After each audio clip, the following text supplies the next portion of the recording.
Oke, selamat datang di Teologi 123. Oke, halo Andri, apa kabar? Halo, baik, Ko Andre. Gimana Bagaimana Vancouver? kabar? Masih summer nih?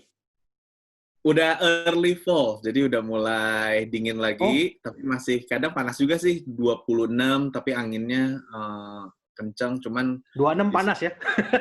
Makanya Kita mah 26 dingin. Oke, matahari oke, Andri, terik. coba. Ini kan baru pertama kali ke Teologi 123. Memperkenalkan diri dulu, biar pemirsanya yang kenal. Silakan. Halo semuanya, nama gue Samuel Andri. Saat ini berada di Vancouver. Lagi baru selesai kuliah, sebenarnya graduate Master of Arts in Theological Studies.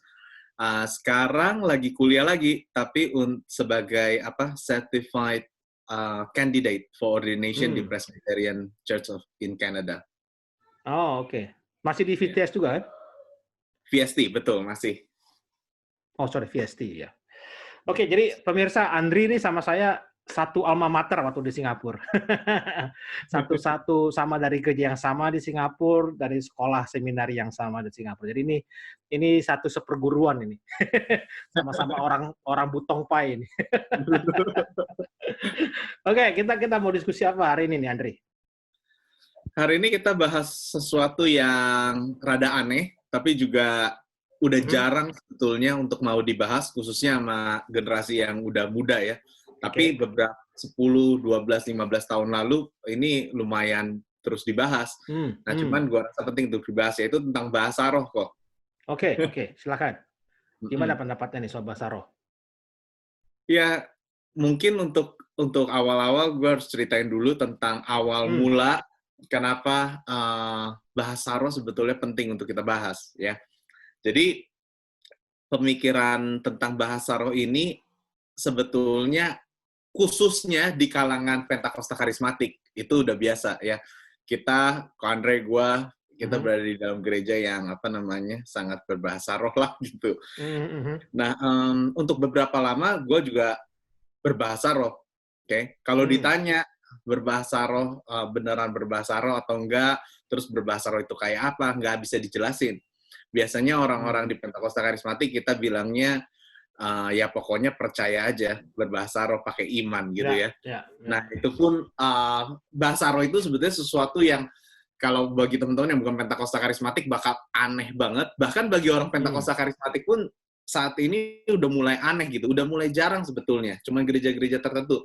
Banyak gereja-gereja yang tadinya Pentakosta Karismatik pun udah mulai berusaha kurangin bahasa rohnya. Soalnya makin Hmm, aneh, hmm. tapi takut bikin orang jadi males ke gereja karena takut gitu ya. Jadi bahasa roh itu ya sebuah utterances atau sebuah kayak semacam kata-kata yang sama sekali seakan-akan tidak ada artinya di dalam Hmm, bahasa hmm, manusia gitu ya. hmm, Tapi bagi kita orang Pentakosta karismatik, bahasa roh tentunya punya makna dan makna hmm, itu macam-macam penjelasannya. Ya tentunya hmm, kalau di GBI misalnya pernah dibahas juga tentang bahasa roh itu seperti bahasa rahasia antara Tuhan dengan manusia supaya iblis hmm, nggak bisa hmm, dengar katanya. hmm, hmm, Tapi hmm, intinya itu salah satu penjelasan-penjelasan orang-orang gitu ya. hmm, Jadi bahasa roh sendiri sangat nggak jelas, sangat aneh bagi orang-orang khususnya yang Pentakosta karismatik juga sangat aneh.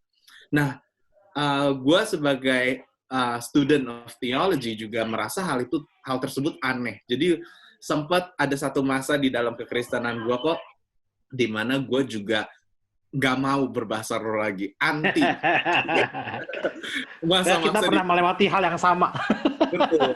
Kita merasa kayak ini apaan sih aneh dibuat-buat nih, ya. Nah, ini dibuat-buat, ini cuman buat mainin perasaan kalau kata orang reform Hmm, banyak kan kritiknya hmm, seperti itu. hmm, Mainin perasaan. Bahkan kalau yang lebih ekstrim lagi di kalangan reform yang garisan keras dibilang itu kalau dicek katanya itu sama kayak penyembahan berhala katanya. menghujat, menghujat. Betul. Jadi ya ini simpang siur namanya bahasa roh kan aneh ya. Hmm, hmm, hmm, Nah hmm, hmm, tapi itu jadi gue melewatin tahap di mana gue hmm, anti banget gitu ya. hmm, Nah tapi ada alasan kenapa ketika akhirnya gue belajarin teologi lebih lagi gitu, gue akhirnya justru berbalik, alias pulang ke rumah. Kalau pulang ke rumah maksudnya dalam arti justru menghargai sekali yang namanya bahasa roh. Dan hari ini gue akhirnya bikin tesis untuk master tesis gue, itu berbicara tentang bahasa roh. Jadi a bit aneh banget, tapi memang ini ada hal yang masuk ke dalam hati gue kok. Karena bagi gue bahasa roh adalah sesuatu yang gue sangat menghargai sekali ketika gue ada di dalam gereja Pentakosta Karismatik. Nah, seperti yang tadi gue bilang, gue certified candidate untuk ordination di Presbyterian Church in Canada, dan Presbyterian Church tentunya nggak berbahasa roh, kan. Nah, bertahun-tahun gue ada di sana, pelayanan di sana, gue ngerasa ada satu yang kurang. Dan sebetulnya kalau ngomong yang paling kurang, yaitu berbahasa roh ini. Akhirnya gue mulai menyelidiki tentang bahasa roh, gitu. Dan ya dari situ akhirnya dimulai pembuatan tesis gue. Mungkin untuk penjelasan sederhananya tentang tesis gue gitu ya, paling awal mulanya adalah tentang hal kenapa gue akhirnya menyelidiki tentang berbahasa roh itu adalah karena sebuah konsep yang konsep ini disebut oleh Hans Boersma sebagai sacramental ontology. Nah, apa itu sacramental ontology? Simpelnya gini, sacramental ontology adalah sebuah cara pandang terhadap dunia ini, di mana Tuhan dan dunia itu nggak bisa dipisahkan. Nah, jadi Hans Boersma, guru gue sempat di Vancouver, gue sempat belajar di Regent College, 4 bulan sama Hans Boersma ini, 1 term. Bagi Hans Boersma punya satu argumen, bahwa sampai antara abad pertengahan, dari gereja mula-mula sampai abad pertengahan, orang Kristen itu ngelihat dunia ini dengan satu kacamata yang disebut kacamata sakramental. Nah, apa itu kacamata sakramental? Kacamata sakramental itu adalah kacamata di mana kita melihat sesuatu yang sifatnya natural, itu tidak terpisahkan dengan supernatural. Nah, contohnya kenapa kita sebut sakramen, contoh perjamuan kudus kita sebut sakramen, kan seringkali karena gini, karena roti yang merupakan sesuatu yang natural, di dalam sakramen, di dalam perjamuan kudus, udah bukan lagi sekedar roti. Tapi itu juga, supernatural gitu. Nah, makanya kita percaya, orang-orang kalau di dalam Orthodox Christians, misalnya Roman Catholic, mereka percaya bahwa roti tersebut contain sesuatu yang lebih dari sekedar roti. Nah, itu cara pandang sakramental. Nah, tapi Hans Boersma argue bahwa setelah abad pertengahan, kira-kira di akhir dari abad pertengahan, yaitu Enlightenment, orang ngerti yang namanya sains, segala macam, tanpa sadar ada yang namanya perpisahan antara natural sama supernatural. Nah, ketika gue belajar dari Boersma tentang hal ini, gue langsung tiba-tiba keinget tentang cara ngomongan orang-orang Pentakostal karismatik tentang bahasa roh. Di dalam, kalau kita lagi ngomongin bahasa roh, biasa orang tuh ngomonginnya satu. Lu tahu dari mana bahasa roh ini bener-bener dari Tuhan atau bukan? Gitu. Tahu dari mana? Tahu dari mana ini bukan buat-buat, gitu ya. Jadi, orang argue misalnya, for example, kalau misalnya kita bahasa roh itu benar-benar dari Tuhan, maka harusnya otomatis.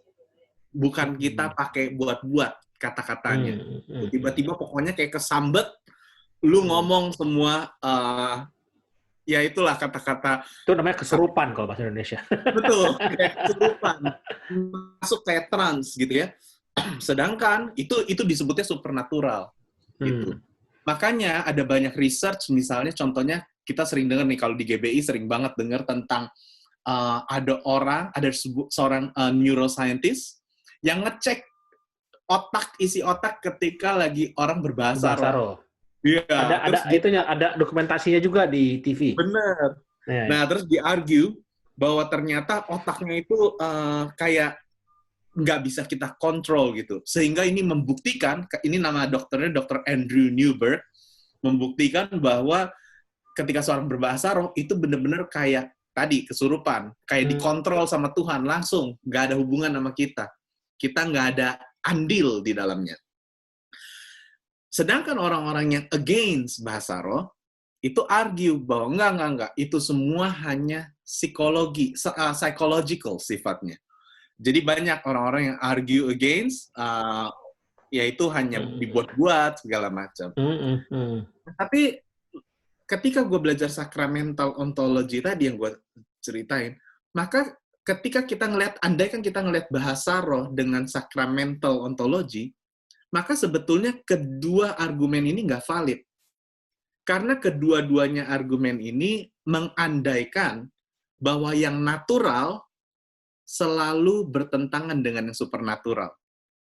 Yang satu bilang, oh enggak, bahasa roh ini nggak valid karena ini natural, alias kita yang buat.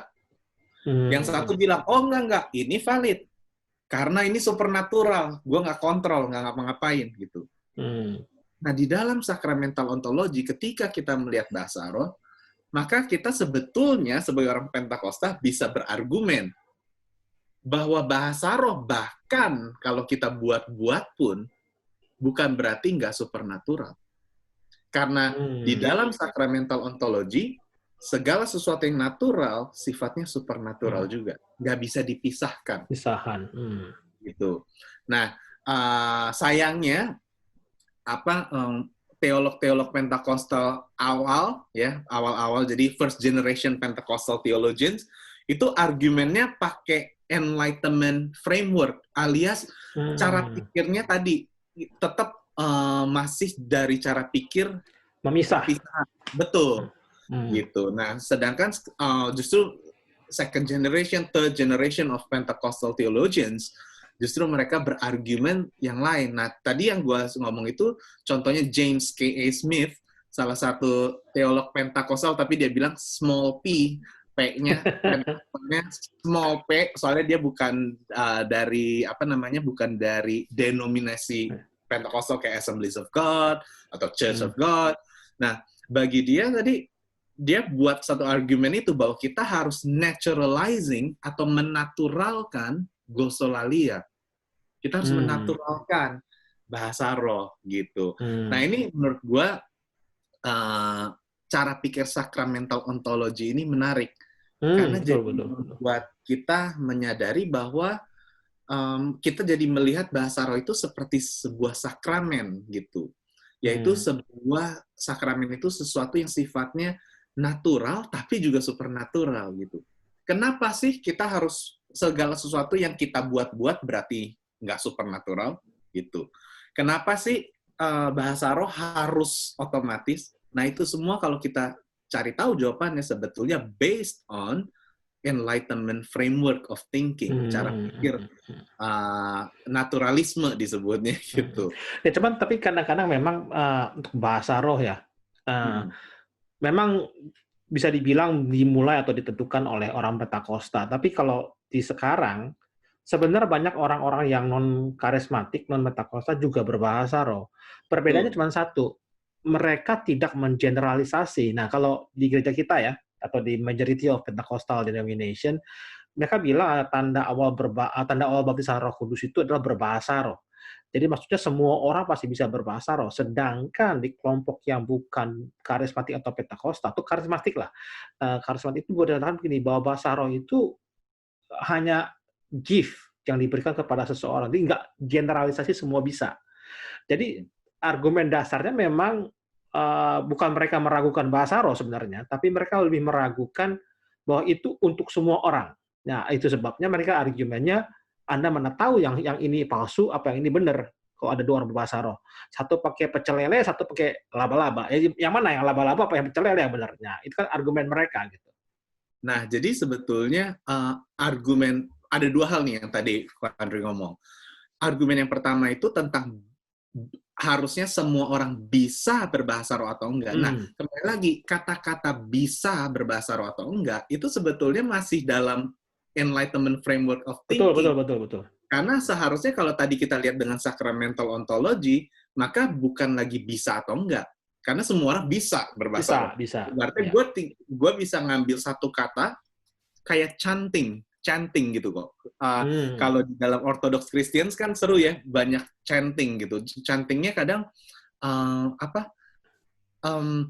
Nggak ada, kayak nggak ada artinya, tapi Hmm. bermakna bagi orang itu. Sama seperti nangis, misalnya. Gue dulu inget banget ada pendeta GBI namanya Suryadi Sunarko, ya kepala, kalau nggak salah orang apa kayak kepala departemen anak lah jam dulu. Nah dia selalu suka ngomong gini, Tuhan mengerti bahasa air mata. Itu ceritanya lagi di Jamaton pada nangis, terus dia ngomong gitu. Tapi kalau dipikir-pikir benar, Tuhan mengerti bahasa air Hmm. mata gitu.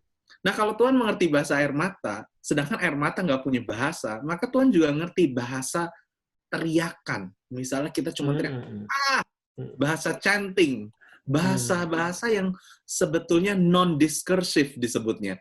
Bukan bahasa percakapan, tapi Hmm. bahasa-bahasa justru sebetulnya itu bahasa-bahasa yang sangat dalam. Sebab sebetulnya bahasa yang kita pakai ini sangat limited. Makanya di dalam Hmm. tesis gue juga membahas, mengkoneksikan bahasa roh dengan apophatic theology atau negative theology. Hmm. Yaitu teologi di mana kita udah berkata-kata tentang Tuhan sebanyak-banyaknya sampai mentok ujungnya. Kan Hmm. ini, setiap kali kalau kita mau bahas sesuatu, bahasa itu selalu terbatas. Kalau koko Hmm. lihat anjing di pinggir jalan, terus koko harus jelasin ke gua anjing itu seperti apa, maka kok Andre bisa jelasin, anjing itu bulat, warnanya kurang lebih gini.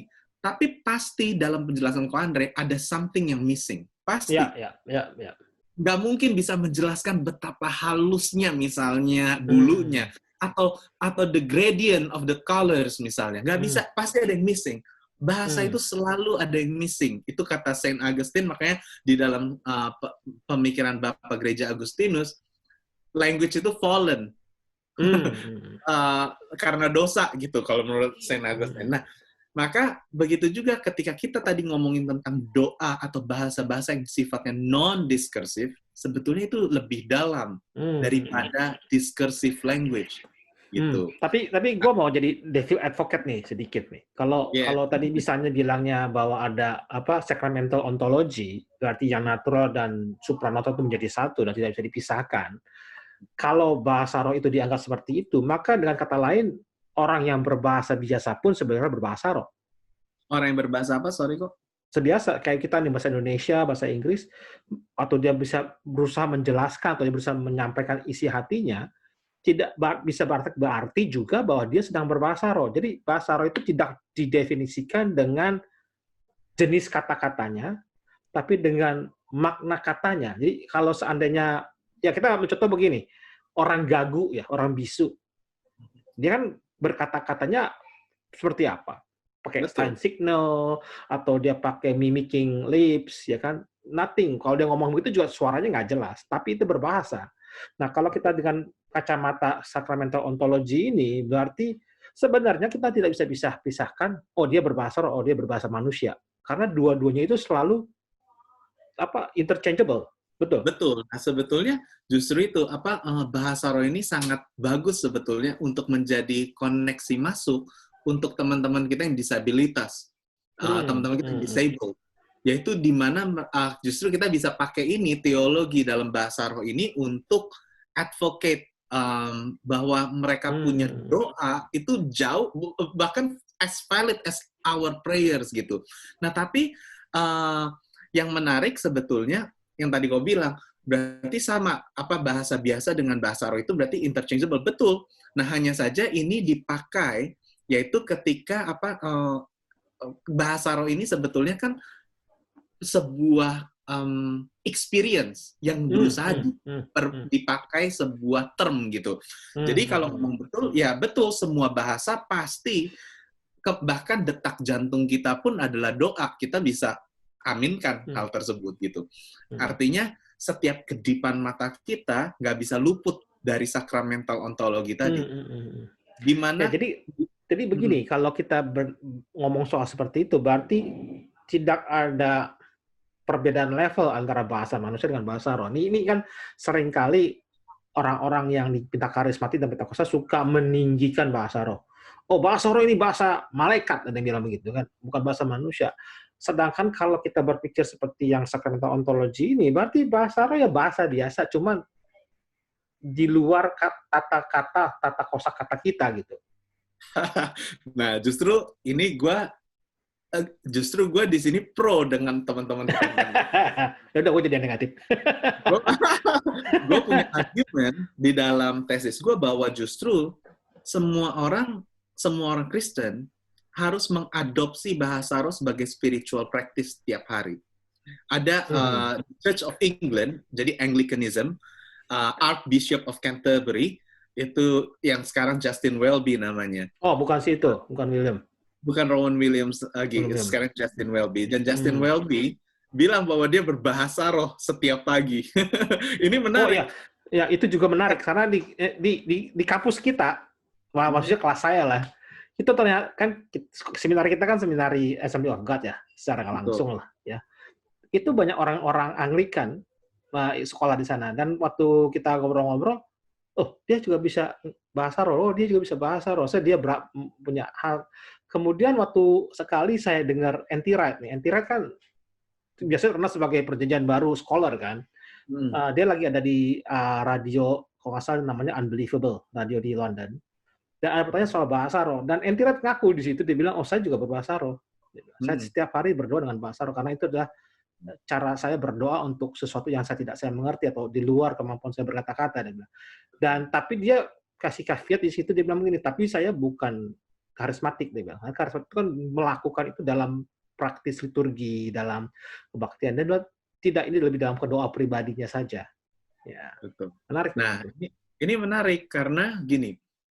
Tadi yang kita bilang, kenapa gue argue di dalam tesis gue bahwa setiap orang Kristen seharusnya adopsi yang namanya bahasa roh.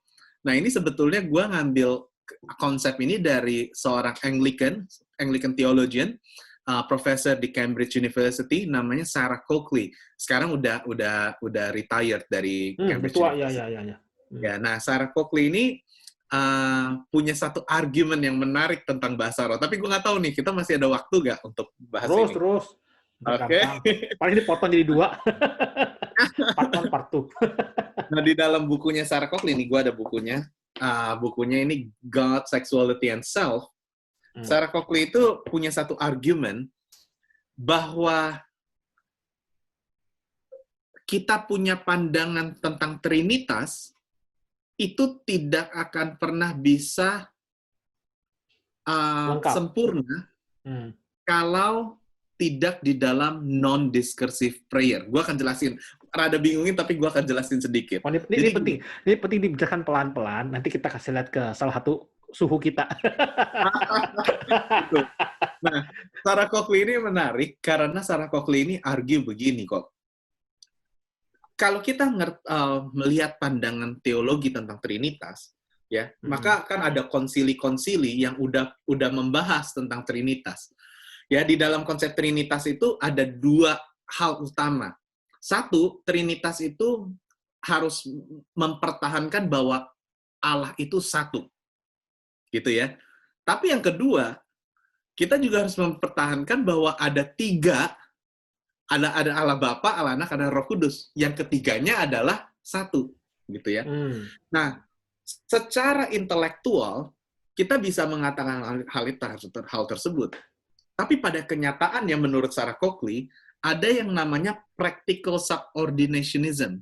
Jadi walaupun kita mengakui bahwa iya, ketiganya itu equal, Allah Bapa, Allah Anak, Allah Roh Kudus itu equal, pada kenyataannya Roh Kudus, Allah Roh Kudus, selalu sebetulnya ditaruh in the margin, di subordinate. Nah, dia ini menarik karena dia mencari tahu bahkan lewat arts misalnya ya, arts, Trinitarian arts, itu dikasih lihat bahwa gimana, kan sering kan lihat Allah Bapa, Allah Anak sebagai persons, terus Allah Roh Kudus sebagai burung misalnya. Nah, jadi ada contoh-contoh seperti itu gitu ya, di mana tanpa kita sadar, Allah Bapa, Allah Anak itu seperti 2 sekawan, Allah Roh Kudus itu di bawahnya. Ya. Dan ini kalau menurut Sarah Coakley ini merupakan apa namanya ironis gitu, merupakan hal yang ironis sebab walaupun kita secara intelektual mengatakan hal tersebut bahwa mereka equal, tiga Allah ini equal, tapi maksudnya tiga persons ini equal, tapi pada kenyataannya kita sebetulnya hanya memasukkan Roh Kudus ini role-nya itu subordinate sebetulnya. Makanya kita suka bilang ini contohnya khususnya orang-orang di dalam Reform Theologian. Kalau nggak salah, Karl Barth juga argue bahwa Roh Kudus itu tujuannya adalah untuk menyingkatkan tentang Yesus.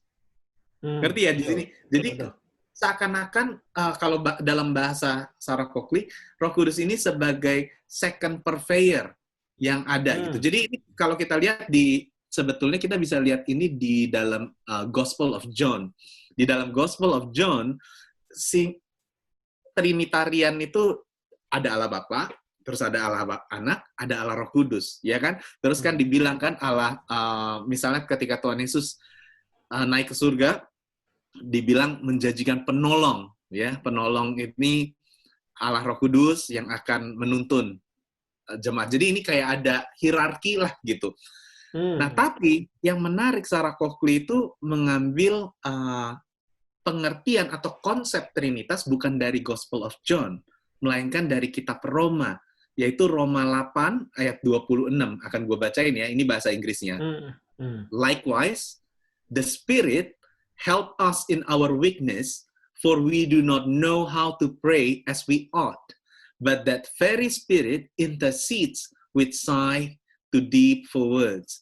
Jadi dibilang bahwa Roh Kudus, Roh Allah itu datang menolong kita di dalam kelemahan kita.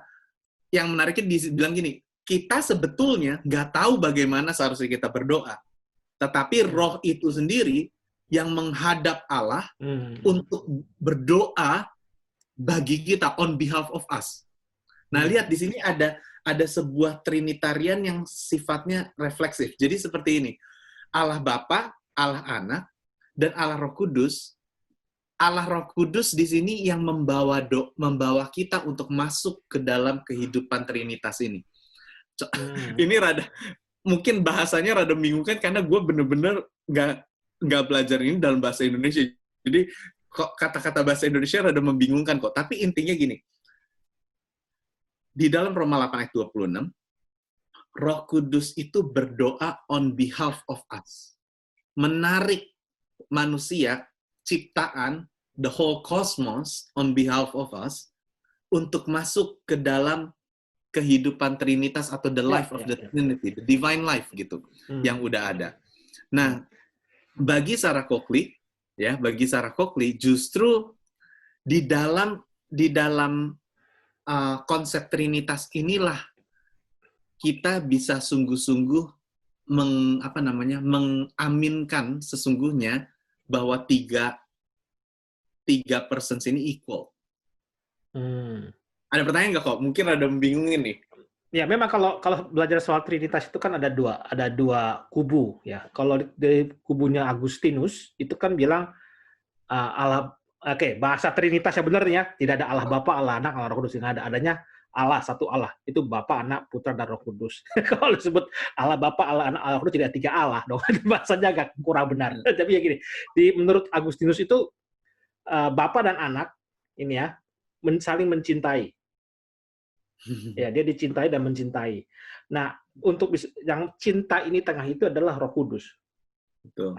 Itu bahasanya Agustinus. Dan ada masalah itu. Ya, taruh.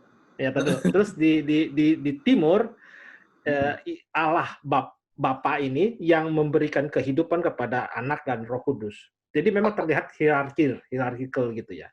Nah, kemudian masalahnya menurut saya cuma satu. Orang kenal Bapa ya, secara teologis itu kenal lama sekali kan, dari Perjanjian Lama kita melihatnya sebagai kacamata itu sebutan Bapa di situ. Kita mengenal Anak, Sang Yesus di situ.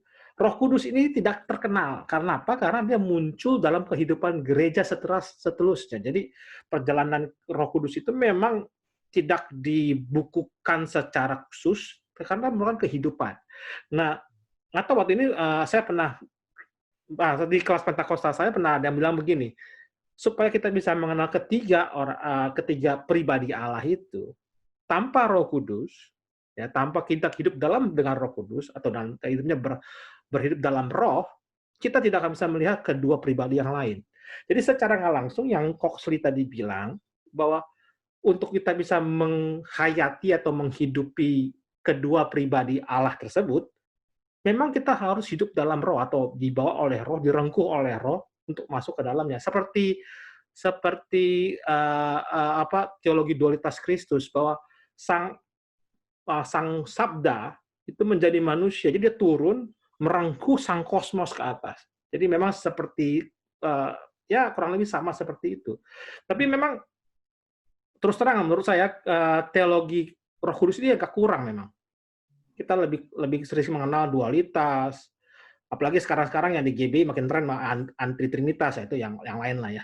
Tapi kita memang teologi Roh Kudus ini memang agak kurang memang. Memang di dalam pemikiran Coxley misalnya ya,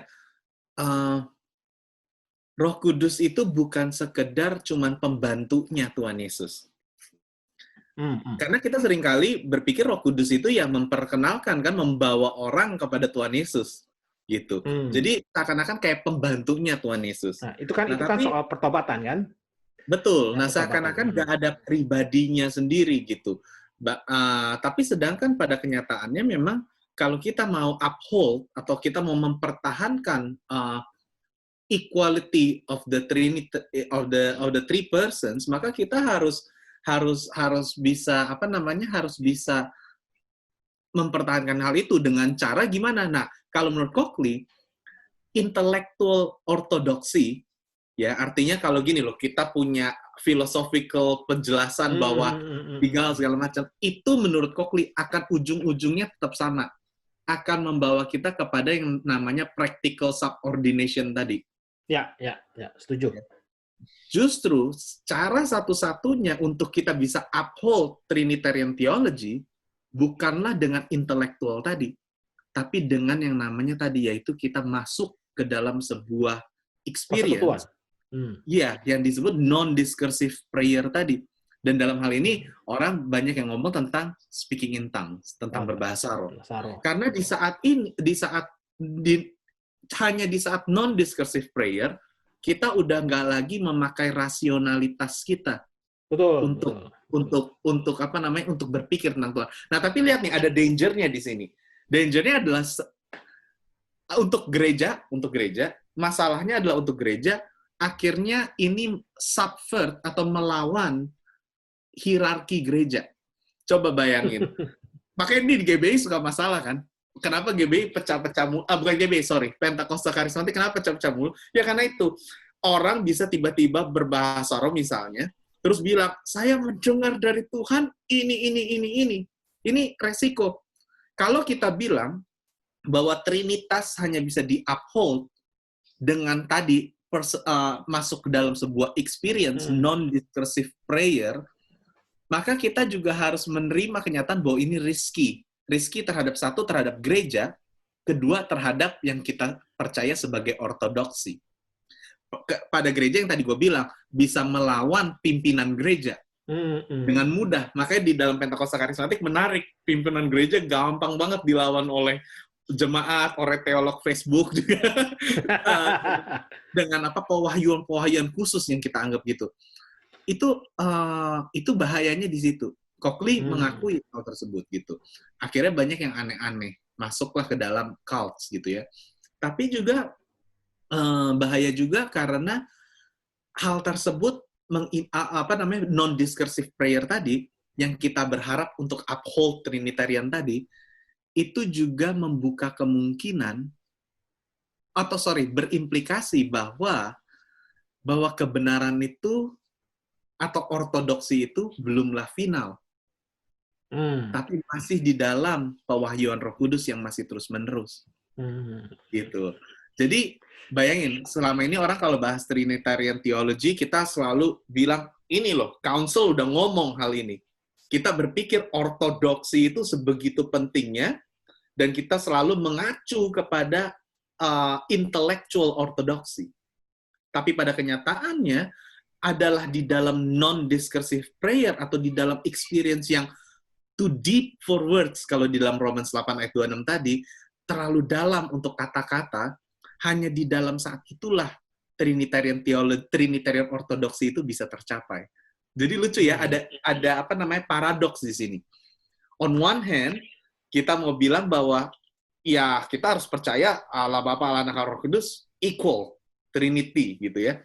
Tapi on the other hand, hal itu nggak akan bisa tercapai hanya dengan intellectual ortodoksi, melainkan dengan yang bisa adalah hanya dengan ketika kita masuk ke dalam sebuah experience gitu. Memang kalau belajar Trinitas itu selalu ada satu kunci yang kita harus pegang, bahwa itu mesti misterinya Allah. Kita nggak bisa menjawab semua Trinitas. Tapi satu hal yang menarik soal tadi yang si Coxley bilang, kemungkinan besar akan bisa subversif atau melawan ke gereja. Sebenarnya menurut saya begini, itu sudah terjadi sebelum Pentakosta bahkan. Itu terjadi waktu 500 tahun yang lalu, waktu reformasi. Waktu Bapak Gereja Reformasi mengatakan sola scriptura. Dan mereka bisa membaca Alkitab dan menafsirkan sesuka-suka mereka, dan sehingga sampai sekarang kita ada sekitar 50.000 Protestant denomination. Tapi di other hands, itu menunjukkan pada saya secara pribadi, menunjukkan satu hal, bahwa kebenaran sejati itu tidak bisa dibukukan. Ya, jadi kebenaran itu selalu diungkapkan oleh Tuhan kepada pribadi-pribadi. Dan ini menurut saya kunci utamanya orang Pentakosta dan karismatik. Kita percaya tentang pengilhaman Roh Kudus masih terjadi hari ini, tapi terkadang ini malah ya seperti pisau dua sisi lah ya, dua mata pisau kan. Bisa membuat kita makin mengenal Tuhan, seperti yang si Coxley tadi bilang, akan semakin kita bisa mengenal si Trinitas ini dengan lebih sungguh-sungguh, atau malah menjadi cult. Karena ujung-ujungnya orang membuat dirinya pembenaran pribadi. Oh, saya dengar suara Tuhan. Terus bagaimana cara kita menyanggah itu bukan suara Tuhan? Masa kita suruh bilang dia, coba kamu minta surat kata BLC dulu, memo dari Tuhan mana, tanda tangannya Tuhan Yesus gitu. Kalau ada baru saya percaya, kan gak mungkin gitu. Jadi selalu ada dua belah pihak. Tapi memang kunci utamanya satu adalah kerendahan hati sebenarnya. Memang kalau orang-orang yang kemudian sempalan-sempalan dari Pentakosta itu kebanyakan karena mereka menganggap dirinya lebih hebat dari yang lain dan mereka membawa orang sendiri keluar. Tapi memang tidak bisa kemudian karena efek negatif ini kita bilang itu tidak bisa gitu. Kadang-kadang diskusi saya terhadap teman-teman di Reform atau teman-teman yang tidak percaya bahasa roh, kebanyakan mereka melihat menitik tekankan kepada hal yang negatif. Padahal seharusnya negatif itu pasti ada dimanapun, bahkan reformasi pun ada negatifnya gitu. Tapi yang pasti yang benar itu terjadi, dan itu sebenarnya yang kita mau gitu. Efek negatif nggak bisa dihindarkan di dunia, maksud saya. Betul. Nah, menariknya ada sebuah doctoral thesis dari seorang namanya Heidi Baker. Itu dia trying to trace sebetulnya bahasa roh itu selalu ada nggak? Nah, ternyata setelah di-trace, sebetulnya sepanjang sejarah kekristenan dari gereja mula-mula sampai sekarang, itu bahasa roh selalu ada. Orang Kristen selalu ada yang berbahasa roh. Makanya kita ada yang namanya Montanisme, misalnya. Montanism. Quakers. Olympians. Ada terlalu banyak hal. Tapi selalu ada di periperi, atau ada di, ada di margin. Selalu dianggap nggak benar. Selalu dianggap aneh-aneh. Dan memang banyak yang aneh-aneh juga. Tapi kembali lagi kan seringkali orang bilang sejarah ditulis oleh orang yang menang ya. Menang. Nah, kan contohnya history. Betul. Makanya kita sekarang ada yang namanya retrieval theology. Kita berusaha retrieve sesuatu yang baik dari zaman dulu. Tapi retrieval theology juga bisa kita lakukan negatively, alias kita mencari tahu yang dulunya dianggap buruk, tapi kita lihat ternyata yang sebaliknya. Contohnya Montanisme. Montanisme sekarang ini justru lagi mulai dianggap, dilihatnya secara kacamata positif, karena ternyata selama ini tulisan-tulisan tentang Montanisme ini ya ditulis oleh lawan, oleh orang-orang yang menang, sedangkan tulisan-tulisan mereka sendiri udah dibakar gitu. Padahal di dalam Montanisme contohnya itu salah satu yang paling awal di mana perempuan dapat equal, dapat diberikan sebuah equal authority. Nah, ini menarik kan, feminisme dan lain-lain. Justru kita lihat, Coxley ini argue Di saat kita allow Roh Kudus ini untuk mengambil alih ibaratnya ortodoksi kita, bukan lagi intelektual ortodoksi, yang tadi gue bilang memang itu berbahaya bagi gereja, pimpinan gereja. Nah, khususnya pimpinan gereja awal mula-mula ketika culture-nya sangat patriarkal, yaitu pria selalu yang di atas. Tiba-tiba di dalam Montanisme, ini abad kedua ya, muncul wanita pemimpin. Ini kan cut across kayak melawan yang normal gitu saat itu. Tapi itu luar biasa gitu. Nah, jadi sepanjang sejarah selalu bahasa roh itu ada. Cuman selalu ada di periphery. Nah, lucunya barulah ketika abad 20 tiba-tiba ada muncul Pentakosta karismatik dan tiba-tiba booming jadi terbesar, jadi yang paling kuat, jadi yang paling paling bisa dibilang paling banyak jumlah gitu. Nah, ini mungkin Tuhan udah enak juga kali selama ini orang yang bahasa roh ditaruh di ujung jalanan terus gitu. Mungkin ini waktunya justru Pentakosta karismatik jangan malu menurut gua untuk berbahasa roh. Tapi kembali lagi, bahasa roh bukan yang kayak tadi natural versus supernatural, tapi bahasa roh dalam artian ketika kita sama seperti tangisan kita, sama seperti teriakan raungan kita. Gue suka bahasa Roman 8 ayat 26 tadi.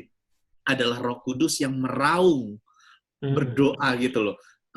Dengan kata-kata yang dengan teriakan yang lebih dalam dari sekedar kata-kata. Ya memang kalau sejarah bahasa roh Pentakosta itu kan sebenarnya jauh sebelum 1920 ya. Jauh sebelum Azusa Street yang orang-orang kenal, bahkan gerakan pertama di Asia itu di Pyongyang 1906 kalau nggak salah, ya, gerakan karismatik Pyongyang. Terus bahkan sebelumnya ada Quakers, ada Anabaptism yang ya sempalan-sempalan inilah. Tapi yang kemudian kita juga harus akui bahwa fungsi bahasa roh ini juga penting. Nah, sekarang ini kalau nggak tahu Andri sempat ngikutin nggak di Jakarta atau di Indonesia itu pernah ada ini nih, saya pernah dikasih linknya sama Pak Asigor. Ya, itu ada orang yang berbahasa rohnya seperti khotbah. Mana linknya? Jadi dia khotbah, ada 2 orang di depan. Ya, dia ada 2 orang di depan. Terus dia bilang dia pakai namanya kainoslalia. Jadi satu orang berbahasa roh, khotbah bahasa roh, satunya lagi nafsir di mimbar. Dan ini kan menurut kita bukan fungsinya gitu loh. Ya, jadi kadang-kadang terlalu banyak juga sempalan-sempalan yang seperti ini, atau mungkin mengkultuskan atau menempatkan bahasa seperti bahasa mantra. Ya, ada seperti itu. Anda kurang berbahasa roh, mesti bahasa roh supaya dapat mujizat, gitu-gitu. Jadi kita mesti juga mengembalikan posisi bahasa roh yang benar. Kebanyakan memang orang-orang karismatik Pentakosta karena memang dasarnya kita berbahasa roh, kemudian menyampaikan ini seperti hal yang ekstra luar biasa gitu, dan terkadang malah jadinya aneh-aneh seperti yang ini tadi itu soal khotbahnya berbahasa roh, satu menerjemahkan segala macam ya. Memang kita mesti kembalikan juga pada fungsinya, dan fungsi utamanya memang adalah itu berdoa sebenarnya bahasa roh. Nah, memang yang lucunya kalau kita ngomong aneh-aneh itu memang benar, tapi jangan lupa kekristenan itu sebetulnya aneh sekali. Kalau dipikir-pikir, kekristenan itu kan sebetulnya bukan bermula sebagai agama, tapi sebagai ajaran sesat dari ajaran sesat Yahudi sebetulnya. Maka dulu ada yang namanya Christ believing Jewish tradition, ada juga non Christ believing Jewish tradition. Dan di dalam Jewish tradition memang kan banyak cabang-cabangnya gitu. Nah, jadi kekristenan itu aneh sebetulnya udah dari sananya kok. Untuk kita percaya bahwa Tuhan itu punya pusar atau belly button gitu ya, itu udah aneh banget. Bahwa Tuhan kita itu lahir sebagai bayi, terus harus menyusui, kalau enggak dia bisa mati, harus dirawat sama Maria, itu aneh bukan main. Nah, jadi kalau keanehan itu nggak ada masalah sebetulnya. Tapi memang pertanyaannya sekarang kembali lagi, apakah keanehan tersebut life-giving nggak? Atau itu death-dealing? Kalau itu life-giving, maka gua selalu gini, kita seringkali terlalu gampang memang untuk melihat ini aneh, terus kita juga nggak suka ya. Padahal kembali lagi sacramental ontology pun aneh sekali gitu. Nah, tapi yang menurut gue selalu yang kita harus lihat adalah kalau dalam bahasa Saint Augustine itu caritas. atau charity atau love. Ketika kita membaca Alkitab, ketika kita menginterpretasikan Alkitab, maka akan ada banyak multiple interpretations. Nggak akan ada yang bisa ngomong siapa yang benar siapa salah saat ini dengan limited kita punya understanding. Tapi selama itu life giving, gue nggak ada masalah. Nah, karena kenapa gue harus ngomong gini? Karena gini kok, ada seorang profesor di Duke University, kalau nggak salah namanya Alan Davis, oke? Satu kali dia ke Sudan, dan ini cerita ini langsung dari supervisor gue, Jason Biasi. Dia pergi ke Sudan sama-sama, oke? Nah, abis khotbah, gitu ya, abis khotbah, tiba-tiba Alan Davis kayak pengen doa berkat. Tapi tiba-tiba lagi pengen doa berkat. Ini Alan Davis nih top notch theologian, oke, di Duke University. Nah, tapi tiba-tiba dia ngomong something yang Jason Biasi nggak ngerti, semua nggak ngerti.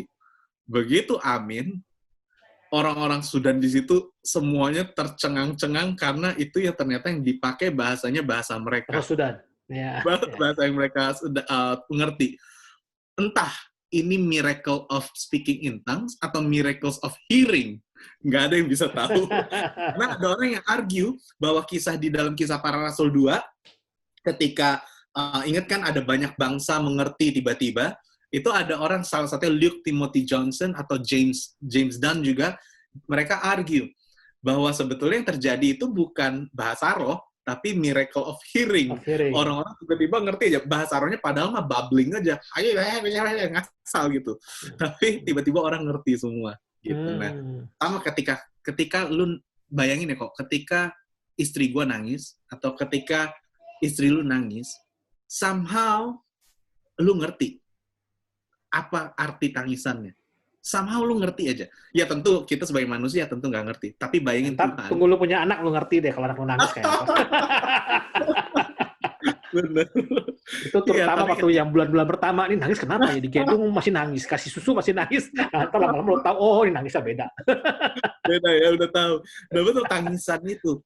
Ya kalau Tuhan pun ngerti artinya. Ya, gitu. Nah, makanya gue dari bahasa roh ini menurut gue satu hal juga yang kita bisa pelajarin. I think tugas utama dari theologian ternyata sebetulnya adalah berdoa. Kita tuh sebagai pendeta nggak punya kerjaan yang lain. Kerjaan yang paling utama bukan bikin relevan gerejanya, tapi berdoa. Tapi kembali ke soal tadi sih, siapa itu yang di Sudan? Saya punya prinsip begini, itu kemungkinan besar memang mujizat, ya. Tapi kalau satu mujizat itu tidak bisa dibikin secara formal. Jadi apa kemudian setelah dia kembali ke Duke University, apa kemudian dia akan terus berbahasa roh atau ngajar? Kan enggak. Ya, jadi kita harus memisahkan event satu mujizat dan form yang akan diformalisasikan. Nah, kalau memang mujizat, gue nggak ada masalah. Orang kadang-kadang kita nggak ngerti apa-apa, kita berdoa ngasal aja, tahu dia dapat mujizat gitu, kita nggak masalah. Atau malah ada teman yang dulu dia mau nginjilin seseorang, dia ngomong malah panjang lebar, orangnya nggak bertobat, malah marah-marah gitu. Sedangkan satu orang cuma ngomong, Tuhan Yesus mendekati kamu, dia nangis terus guling-guling. Kita nggak punya role untuk mendefine seperti apa Allah akan bekerja. Tapi kemudian bukan berarti mujizat itu kemudian diformulasikan menjadi suatu rutinitas. Ya, itu yang saya kurang setuju. Jadi seandainya siapa tadi, Alan Davis ya, si Alan Davis ini dia khotbah, dia doa tutup, terus dia berbahasa roh atau whatever dia bilang itu tandanya bahwa memang masih ada bahasa roh dan bisa seperti itu. Gitu. Tapi kemudian tidak bisa diformulasikan bahwa setiap kali dia mau khotbah, dia bahasa roh. Itu memang memaksakan Tuhan dalam diri dia. Jadi bagus, ini penting banget. Yang kok ada ngomong penting sekali menurut gua. Karena gini, alasan kenapa tadi Sarah Coakley bilang tentang intellectual orthodoxy selalu ujung-ujungnya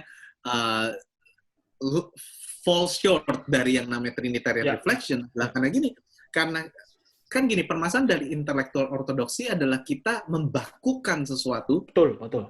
Membakukan sesuatu. Nah, jadi masalah nih ketika non-discursive prayer seperti bahasa roh kita bakukan jadi sebuah metode. Gitu. Itu juga jadi akhirnya jadi sebuah masalah gitu. Nah, makanya ada perbedaan ini yang gue suka, ada perbedaan antara misteri sama puzzle. Puzzle itu sesuatu to be solved. Sesuatu untuk to be solved gitu ya. Kita harus selesai. Diberesin. Diberesin, dimengerti sepenuhnya. misteri itu seperti ngelihat wajah orang yang kita cintai. Karena ketika kita melihat wajah yang kita cintai, semakin kita ngelihat, semakin kita nggak ngerti. Semakin kita mengerti, semakin kita nggak mengerti. Kalau kita bilang, saya ngerti banget tentang elu lah, maka tanpa sadar kita udah melakukan sesuatu yang namanya dehumanisasi, dehumanization. Sebab kita menurunkan derajat manusia menjadi seperti handphone. Handphone ini berbeda, kita bisa ngerti seluruhnya. Gitu. Maka kita bisa gunakan, kita bisa kontrol, kita bisa manipulate. Tapi manusia... Dan bahayanya juga kalau sudah diformulasi begitu, you cannot get surprise anymore. Betul, nah ini penting sekali.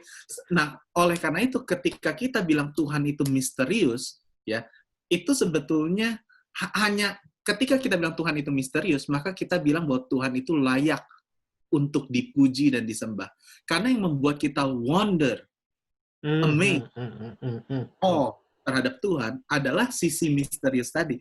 Nah, karena manusia diciptakan segambar serupa dengan Allah, maka ada sisi misteri ini. Kita ini seperti Allah, misterius. Nggak akan ada waktunya di mana kita bisa mengerti orang lain sepenuhnya. Nggak akan pernah bisa. Ya, gitu. Betul. Kalau kita bilang kita bisa, maka kita lagi menurunkan derajat mereka jadi kayak benda yang bisa kita gunain. Iya. Nah, kita jadi dewa. Ya.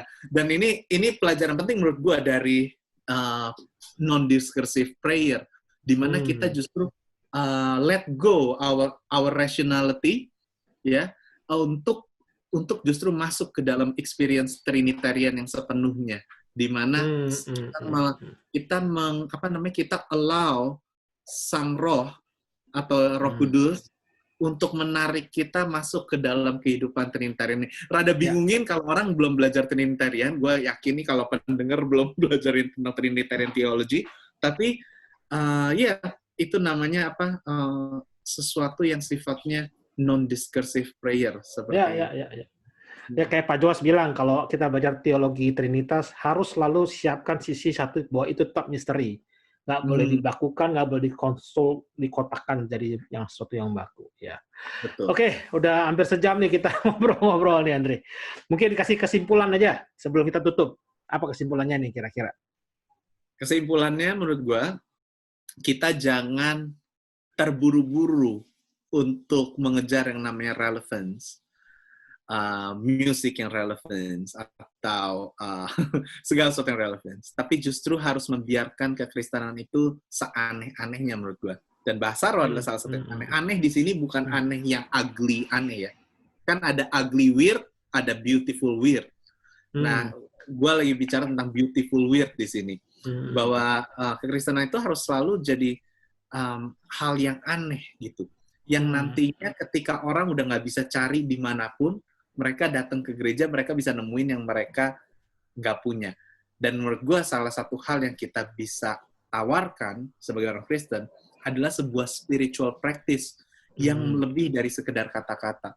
Ketika orang mendewakan rasionalitas, logika, ketika orang mendewakan kata-kata setiap jenis alfabet, justru kita di sini menawarkan something more yang itu masuk ke dalam deepest part of humanity gitu.